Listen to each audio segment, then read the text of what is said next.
कलाम जी आज कुछ कह रहे हैं, ठीक है।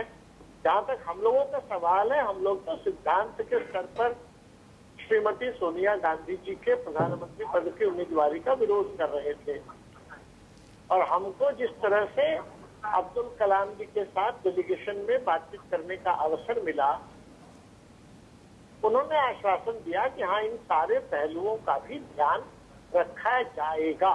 उन्होंने जो कहा था वो verbatim, I will look into all these matters and all these aspects also will be duly considered, इस आशय की बात उन्होंने कहा था।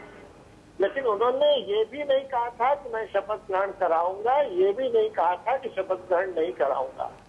जो विषय हम लोगों ने रखे हैं उन सब पर भी जरूर गौर फरमाएंगे, ये उन्होंने कहा था। आजादी के आंदोलन की सारी आत्मा का हनन हो जाएगा अगर विदेशी मूल के किसी व्यक्ति को प्रधानमंत्री के नाते शपथ ग्रहण कराएंगे। 100 करोड़ लोगों के देश में एक भी भारतीय मूल का व्यक्ति प्रधानमंत्री के लिए उपयुक्त नहीं है, ये तो बहुत शर्म की बात होगी।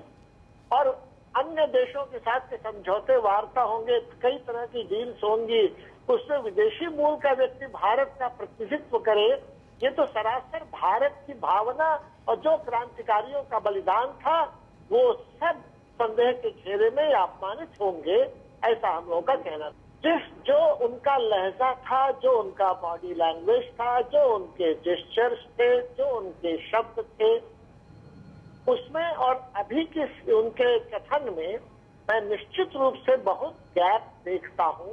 कारण क्या है ये तो वो जाने।